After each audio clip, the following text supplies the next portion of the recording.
মৰমৰ ছাত্ৰ ছাত্ৰীসকল, আজি আমি অসমীয়া বৰ্ণমালাৰ দীৰ্ঘ উ অৰ্থাৎ দীৰ্ঘ উৰ পৰিৱৰ্তে ব্যৱহাৰ হোৱা দীৰ্ঘ উকাৰৰ বিষয়ে পঢ়িম। ঠিক আছে, খুব শ্বৰ্টকে পঢ়িম আমি, যিহেতু আমি আগতে হ্ৰস্ব উকাৰৰ বিষয়ে পঢ়িছোঁ। ঠিক একেটা নিয়মেৰে দীৰ্ঘ উকাৰো পঢ়িব। চাবা, ক তাৰ লগত যদি আমি দীৰ্ঘ উকাৰ যোগ দিওঁ তেতিয়াহ'লে কি হ'ব? ক দীৰ্ঘ উকাৰে কু, অৰ্থাৎ এই উচ্চাৰণটো অলপ দীঘলীয়া হ'ব। মানে কত হ্ৰস্ব মানে হৈছে চুটি, হ্ৰস্ব, আৰু দীৰ্ঘ মানে হৈছে কি? দীঘল।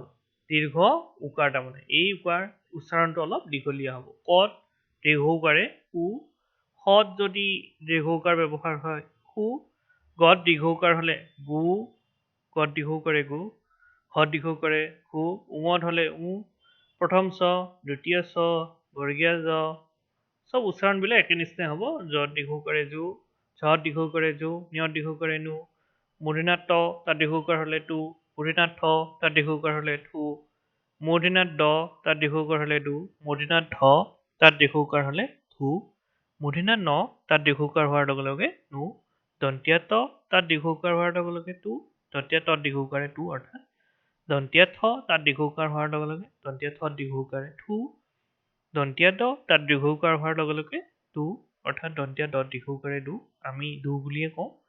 দন্ত্য ধ তাত দীৰ্ঘ উকাৰ হোৱাৰ লগে লগে থু, থুনা, থুক এইবিলাকৰ ক্ষেত্ৰত হ'ব। তাৰপিছত দন্ত্য ন তাত দীৰ্ঘ উকাৰে নু, প তাত দীৰ্ঘ উকাৰে পু, ফ তাত দীৰ্ঘ উকাৰ যোগ হোৱাৰ লগে লগে কি হ'ব? ফত দীৰ্ঘ উকাৰে ফু, ব তাত দীৰ্ঘ উকাৰে বু, ভ তাত দীৰ্ঘ উকাৰে ভু, ম তাত দীৰ্ঘ উকাৰে মু, অন্তস্থ জ তাত দীৰ্ঘ উকাৰে জু, ৰ তাত দীৰ্ঘ উকাৰে ৰু। কিন্তু চাবা, ৰত দীৰ্ঘ উকাৰ যেতিয়া যোগ হয় তেতিয়াহ'লে চাবা এইটো তলফালে আহিব। ৰত হ্ৰস্ব উকাৰ হলে ওপৰ ফালে যাব পাকটো, আৰু ৰত দীৰ্ঘ উকাৰ হোৱাৰ লগে লগে তলফালে আহিব। মনত ৰাখিব এইটো। ল তাত দীৰ্ঘ উকাৰে লু, ও তাত দীৰ্ঘ উকাৰে উ, শ তাত দীৰ্ঘ উকাৰে সু।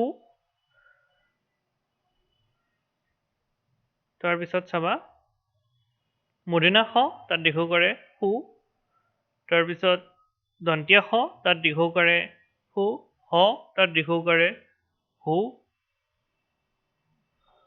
ক্ষ তাত দীৰ্ঘ উকাৰে ক্ষু, দৰে ৰ তাত দীৰ্ঘ উকাৰে ৰু, ধৰে ৰ তাত দীৰ্ঘ উকাৰে ৰু, য় তাত দীৰ্ঘ উকাৰে ইউ, ব্যঞ্জন্ত, অনুস্বাৰ, বিসৰ্গ আৰু চন্দ্ৰবিন্দু ইয়াৰ লগত কোনো ধৰণৰ ব্যৱহাৰ নহয়। তাৰপিছত চাবা, দীৰ্ঘ উ, দীৰ্ঘ উ, দীৰ্ঘ উকাৰ। আমি কেইটামান শব্দ পঢ়িম ইয়াতে। ক তাত দীৰ্ঘ উকাৰ ইউজ হৈ কি হৈছে? ক দীৰ্ঘ উকাৰে কু, ল কুল। ক তাত দীৰ্ঘ উকাৰ বৰ্গীয়া জ দন্ত্য ন কুজন। শ তাত দীৰ্ঘ উকাৰ, তাৰপিছত সু হ'ল, তাৰপিছত ৰ যোগ হ'ল সুৰ। শ তাত দীৰ্ঘ উকাৰ ক ৰ শুকৰ। ধূপ, ধূলি, অসূয়া এই গোটেইবিলাকতে দীৰ্ঘ উকাৰ ইউজ হৈ আছে। নুপুৰ, এইটো নুপুৰত চাবা দন্ত্য ন তাত দীৰ্ঘ উকাৰ, কিন্তু প তাত হ্ৰস্ব উকাৰ। মনত ৰাখিবা, দন্ত্য নৰ লগত দীৰ্ঘ উকাৰডাল ইউজ হৈছে আৰু পৰ লগত হ্ৰস্ব উকাৰডাল ইউজ হৈছে। কিন্তু ইয়াতে এটা কথা হৈছে,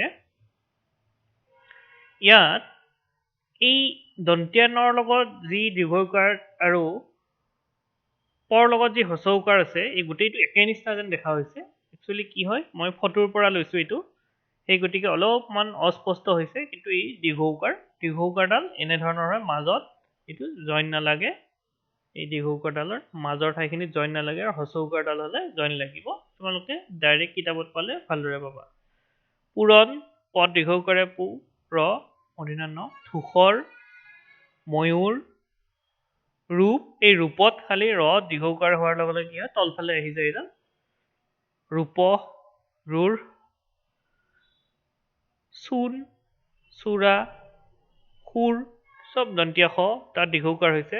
গোটেইবিলাকতে কি হৈছে? দীৰ্ঘ উকাৰ ব্যৱহাৰ হৈছে। দূৰ, এই গোটেইবিলাকতে দন্ত্যাত দৰ লগত যেনেধৰণে দীৰ্ঘ উকাৰ ব্যৱহাৰ হৈছে, গোটেইবিলাকতে দীৰ্ঘ উকাৰ ব্যৱহাৰ হৈছে। ঠিক আছে, বাৰে বাৰে ৰিপিট কৰিবা, তেতিয়াহ'লে পঢ়াত সুবিধা হ'ব আৰু বুজাটো তোমালোকৰ সুবিধা হ'ব। ঠিক আছে, ধন্যবাদ।